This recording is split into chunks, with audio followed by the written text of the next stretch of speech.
Bonjour à toutes et à tous. Quel jour sommes-nous aujourd'hui? Toujours, mercredi 18 janvier. Et toujours. Pourquoi c'est toujours Euh, J'aimerais partager avec vous une réflexion hein, concernant le Coran. Sujet sensible, mais j'ai envie de le partager avec vous. Tant que je respire, j'ai de l'espoir. Est-ce que le Coran, alors très difficile pour trouver les mots pour être juste, donc pardonnez-moi si j'arrive pas à trouver la précision exacte, mais bon, je fais avec ce que je peux. Est-ce que le Coran, je vous expliquerai pourquoi je fais cette vidéo, si je m'en souviens évidemment. Est-ce que le Coran, selon vous, est la parole de Dieu Est-ce que, c'est pas comme ça que j'aimerais l'exprimer, mais j'arrive pas à le... Est-ce que Dieu s'exprime, quand il s'exprime de la même manière que quand il s'exprime à travers le Coran? Voilà, c'est à peu près, j'essaie de me rapprocher le plus possible de quelque chose de précis, mais c'est difficile. Bon, et je dis ça parce que cette sacralité du Coran est au point où, voilà, ça me rappelle j'allais dire une anecdote à une époque, quand j'étais encore parmi cette dissidence d'escrocs. On a vécu des événements tels que certains voilà, ont brûlé le Coran, puis à un moment donné, on avait un Américain qui voulait voilà, brûler le Coran, etc., etc. Et je lui ai dit, je vais le brûler, moi, le Coran. Je vais le brûler, et puis comme ça, on va rire. Et je vais le faire en tant que musulman, évidemment. Ouais, et voilà, pour montrer aux musulmans, d'abord, et pas aux autres, dire aux musulmans, et alors, j'ai brûlé le Coran. Et alors, j'ai tué Dieu, j'ai tué ta foi, la religion, je veux dire, le soleil va arrêter de se lever. Pourquoi vous vous excitez à chaque fois qu'on vous provoque? Bon, une fois encore, autour de moi, on m'a dit non, tu peux pas faire ça, mais tu te rends compte, ça va pas être compris, tout ça, etc. Bon, derrière, il faut remplir le coffre, tu vois. Bon, moi, j'avais pas pris voilà, conscience de tout cela, donc j'ai écouté le groupe par loyauté, le groupe, surtout celui qui remplit son coffre, et, voilà, parce que bon, voilà, je pensais qu'il était... Enfin bref, et donc, alors aujourd'hui, évidemment, j'ai une vision des choses voilà, qui a évolué, vous l'avez compris, pour ceux qui me suivent. Et, euh, et donc j'ai envie de poser cette question à ceux qui, dès que tu touches au Coran, au prophète, etc., ça devient, c'est l'hystérie, il faut le dire, c'est complètement hystérique. Moi je fais partie de ceux qui, bon, je n'ai jamais été dans l'hystérie, certes, mais très très très en colère dès qu'on touchait au Coran ou au prophète. Euh, et puis aujourd'hui, bon, voilà, avec le recul, l'âge peut-être, oui, parce que aussi, je me pose aujourd'hui, je m'autorise à me poser des questions que je ne m'autorisais pas il fut un temps aussi. Et en fait, est-ce que Dieu, quand il s'exprime comme il le fait à travers le Coran? Est-ce que le Coran est la parole de Dieu sacrée? Moi, je crois que non. Je crois simplement que le Coran, en fait, est un outil à travers lequel Dieu s'adresse aux hommes, tout simplement. C'est-à-dire que Dieu, dans l'absolu, le Coran, il s'en fiche. Enfin, nous, on a l'impression que on a sacralisé le Coran et on a le sentiment que quand on s'en prend au Coran, on s'en prend directement à Dieu, physiquement. Parce que dans l'inconscient, on a le sentiment que Dieu, il parle comme nous, en fait. Quand il s'exprime à sa création, eh bien, il s'exprime comme moi je le fais. Il s'exprime aux anges, tout ça. Hey, les anges, hey, Djibril, tu vois, voilà, voilà, il parle aux gens, il s'est exprimé, il a parlé à Moïse, et nous on pense qu'il a parlé comme moi je suis en train de le faire aujourd'hui. Comment Dieu s'exprime? On ne sait absolument rien. On ne sait pas comment Dieu s'exprime. Comment On ne connaît pas la sagesse de Dieu, comment il pense, etc. Tout ça, c'est du domaine de l'inconnaissable, de l'impénétrable. On ne sait pas qui est Dieu. Qui est Dieu? Comment il pense? Quel est son plan? Je veux dire, tout ça, on ne sait pas. Mais à travers, les musulmans pensent, bon, je généralise, je veux offenser personne et pas, mais on a le sentiment qu'en fait, finalement, Dieu s'exprime de la même manière que nous. Alors que Dieu s'est exprimé au peuple hébreu, enfin, au peuple d'Israël, euh, il s'est exprimé au peuple de Jésus, au peuple de Mohamed, au peuple de David, dans des langues différentes. Donc pourquoi est-ce que devrait penser que le Coran est la langue de Dieu avec laquelle il s'exprime. Parce que c'est ça, en fait.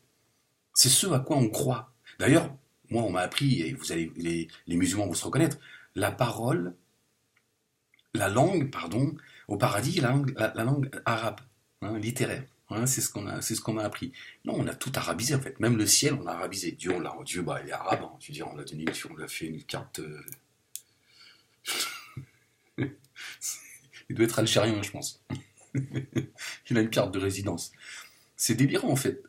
En fait, c'est délirant. On lui a donné en fait une image physique. C'est incroyable. Alors qu'on ne sait pas qui est Dieu. Le Seigneur des mondes. Le Seigneur de voilà, de toute création en fait. Voilà. Et donc, on devrait, je pense, prendre du recul avec tout ça. Bien évidemment que le Coran est un livre auquel, j'allais dire, auquel on devrait prendre soin. Et en fait, non, Dieu il a dit qu'il est, il est le garant du livre. Je veux dire, bien sûr que c'est un livre qui est précieux parce que c'est un livre qui est rempli de sagesse, euh, d'enseignement, de miséricorde. Donc évidemment, c'est un livre qui devrait nous passionner les uns les autres, en tout cas ceux qui y croient. Et plutôt que de l'accrocher, qui devient poussiéreux, ou de crier au scandale, ou de vouloir tout brûler parce que certains se sont pris au Coran, on devrait plutôt, je parle pour moi le premier, hein, je veux dire, on devrait l'ouvrir chaque jour, au moins de temps en temps, hein, c'est une fois dans l'année, hein, l'ouvrir, l'étudier, le méditer, le penser, etc., etc. Voilà ce qui devrait nous animer. Si on devait se mettre en colère par rapport au Coran, c'est de ne pas l'ouvrir. Parce que voilà, c'est le livre de la guidance, mais c'est pas la parole de Dieu en tant que telle. C'est ce que je veux dire par là. Je trouve pas le mot exact pour essayer d'être juste. Dieu ne s'exprime pas en arabe. Et comme il s'exprime, comme on dit, Allahu A'lam, Dieu seul sait. Hein, Dieu est le plus savant. Mais on ne sait pas qui peut définir Dieu. Personne. Ni les prophètes, ni les messagers. Comme le prophète de l'islam. On a fait de lui le meilleur des prophètes. On a fait de lui un homme parfait. Là encore, il y a une sacralité du personnage dans lequel j'ai grandi. On m'a dit, le prophète, on m'a dit que Adam, que la paix et le salut de Dieu soient sur lui, hein, cet homme imparfait qui a péché, hein, il a levé les yeux au ciel. Moi, je vous raconte un petit peu l'escroquerie qu'on nous a appris. Il a vu marqué sous le trône de Dieu, il n'y a de Dieu que Dieu, et Mohammed est son envoyé. Hein, et on nous a rapporté que Dieu a créé la création pour Mohammed. Hein, c'est-à-dire on doit une soumission. C'est un demi-dieu en fait. Enfin, c'est son fils. Hein, c'est pureté à Dieu. En fait, c'est son fils. Hein, non, mais c'est hallucinant. Ce dans quoi on nous a mis. On sacralise en fait. C'est-à-dire que de dire que le prophète est parfait, en fait, c'est Dieu. Parce que le parfait, c'est Dieu. C'est tout. Tu lis et regardes sa création, tu vas voir qu'elle tourne à la perfection.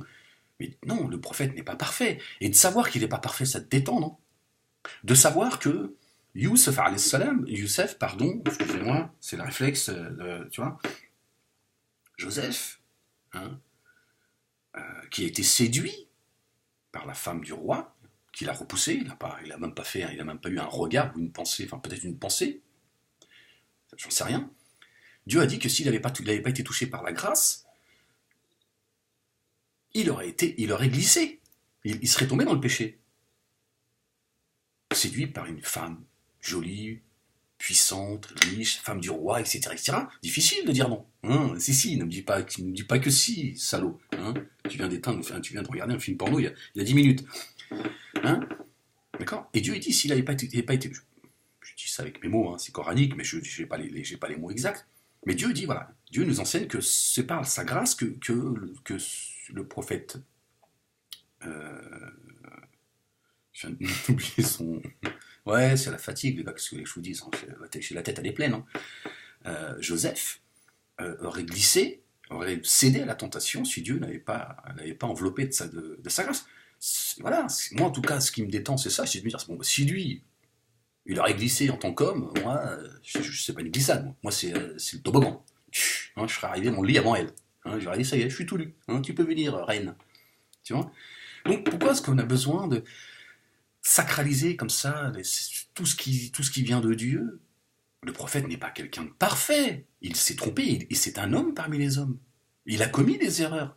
Il a été éduqué par Dieu. Il a une relation directe avec Dieu. C'est ce qui fait la différence entre vous, entre nous et lui. Ses messagers, etc., etc. Donc ils sont touchés. Les prophètes et les messagers sont touchés par la grâce, etc., etc. Dieu choisit qui il veut parmi sa création. Et donc, effectivement, ils ont un destin qui est différent du nôtre. Mais il reste des hommes parmi les hommes. Et moi, je préfère savoir que ce sont des gens imparfaits, parce que c'est rassurant, finalement. Mais nous, on a besoin de... Voilà, je sais pas, en fait, j'arrive pas à l'expliquer pourquoi, mais on a besoin de... Bon, il y a du racisme dans tout ça, il y a de l'orgueil, il y a de la bêtise, on se raccroche le prophète est le meilleur des prophètes. On a le sentiment, comme Dieu dit, vous êtes la meilleure des communautés. C'est coranique, c'est un signe, hein, voilà, bon, c'est à peu près ça qui est, mais c'est ce qui est dit. Certains pensent que c'est comme certains juifs le pensent. Hein, les musulmans sont le peuple élu. Non, moi j'entends pas ça comme ça. Vous êtes la meilleure des communautés parce que vous appelez au bien et vous rejetez le blâmable. Donc c'est à peu près ça quoi. Mais là, ça veut dire quoi? Moi ce que j'en comprends, ça veut dire que quelqu'un qui croit pas en Dieu, mais qui se bat, qui rejette l'injustice et qui se bat pour la justice, ben, il fait partie de cette communauté. La meilleure des communautés, c'est la communauté des justes, pas des arabes, des musulmans. Mais on a besoin, une fois encore, voilà, de se raccrocher à des... pour essayer de se dire, bon, finalement, bon, je suis tordu, mais quand même, j'appartiens à la communauté du prophète, donc à la meilleure des communautés. Donc si j'appartiens à cette communauté, c'est quand même, quelque part, je suis mieux que les autres. On essaie de... Non, tu n'es pas mieux que les autres, tu fais partie de la création de Dieu, et tu fais tourner un petit peu tes ménages. Et bon, voilà, revenons. Donc, est-ce que Dieu, quand il s'exprime comme il s'exprime à travers le Coran? Bah, Dieu s'exprime à travers sa création, je veux dire, du monde animal, végétal, humain. Voilà, je veux dire, sa création est une parole, si on peut dire ça comme ça. Il s'exprime à travers. Donc pourquoi est-ce qu'il s'exprimerait de la même manière qui s'exprime à travers le Coran? Non, le Coran, je pense que c'est simplement un livre sur lequel auquel on devrait être attaché pour ses enseignements, mais pas le livre en tant que tel. Le livre, je vais être provocateur, hein, vous avez vu, je le dis avant pour un petit peu désamorcer ma provocation. Le livre, dans le fond, on n'en a rien à foutre. On s'en fout. Ça reste qu'un livre. Voilà. Mais non, on a le sentiment que la parole de Dieu, elle a été captée, elle est dans le livre, et quand tu touches au livre, tu touches à Dieu. Non, c'est un outil en fait. Dieu s'est exprimé à nous à travers ce livre. Le prophète en a été le dépositeur. Mais ça reste qu'un outil, en fait. Pour Dieu, le Coran, ça reste un outil avec lequel il nous dit, avec lequel il nous guide, avec lequel il s'exprime. Euh, euh,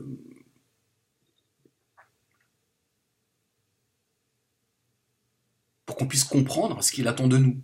Alors, bien sûr, avec un effort intellectuel, etc., etc., etc. Mais je veux dire, il n'est pas lié à lui. euh, sur le plan, entre guillemets, hein, calme-toi, physique, tu vois, on ne sait pas qui est Dieu. Rien ne ressemble à Dieu. Rien, rien. Tu vois, rien. Voilà. Dieu, c'est pas un être humain. Dieu, c'est pas une grenouille. C'est pas une girafe. C'est pas un poisson. C'est pas le soleil. C'est pas la lune. C'est pas. Tu vois, sa création, elle est multiple. Il y a le monde de l'invisible dont on ne connaît pas. Donc pourquoi est-ce que le Coran serait quelque chose qui lui est lié directement? Non, c'est simplement, en tout cas selon moi, c'est simplement un outil, comme la prière, le jeûne, l'aumône, le pèlerinage, etc., etc.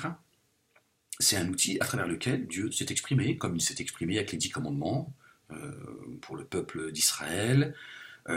À travers Jésus, fils de Marie, il a été le Verbe de Dieu. Vous voyez, regardez, le Verbe de Dieu. C'est à travers Jésus, Dieu s'est exprimé directement. Est-ce que ça fait de Jésus la chair de Dieu? Est-ce qu'il est directement lié physiquement? Non, à travers Jésus, Dieu s'est exprimé aux hommes. Parce que Dieu a tout pouvoir. Et il s'exprime à sa création comme il en a envie.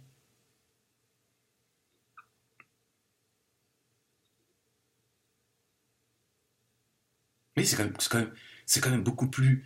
En tout cas, pour moi, sur le plan symbolique, Jésus a une destinée qui est beaucoup plus. euh,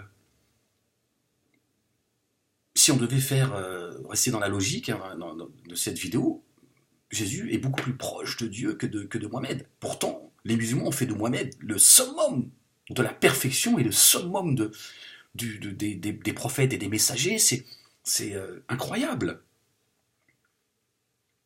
Alors que Dieu a donné un livre, nous a donné un livre en fait, nous a fait parvenir un livre par l'intermédiaire du prophète Mohamed. Et il s'est exprimé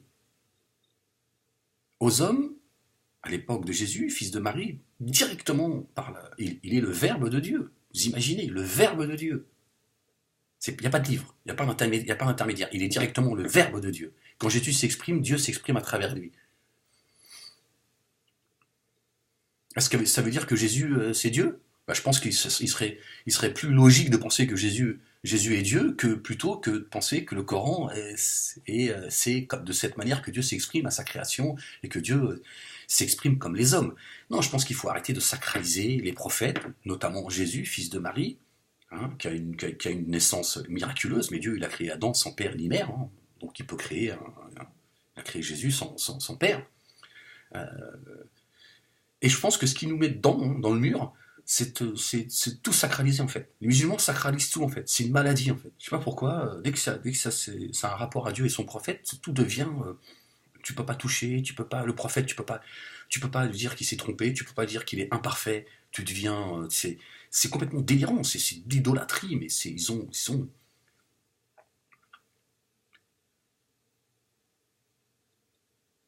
Bon, voilà, aujourd'hui en tout cas, je prends du recul avec le livre.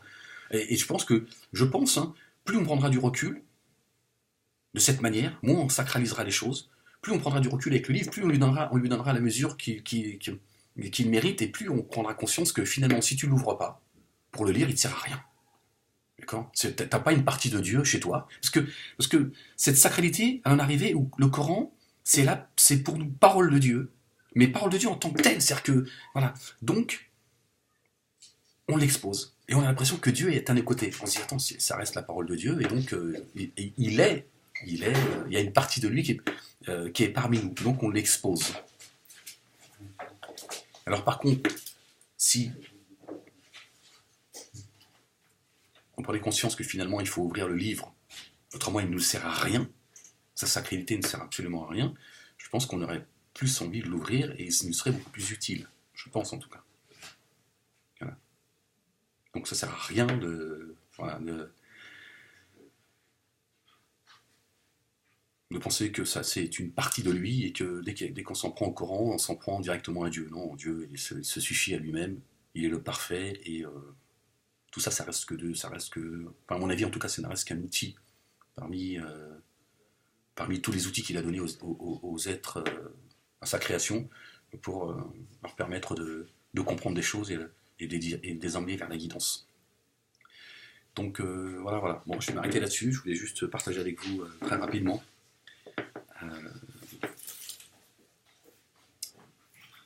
cette pensée. Allez, je vais vous laisser là-dessus. Portez-vous bien. Peace.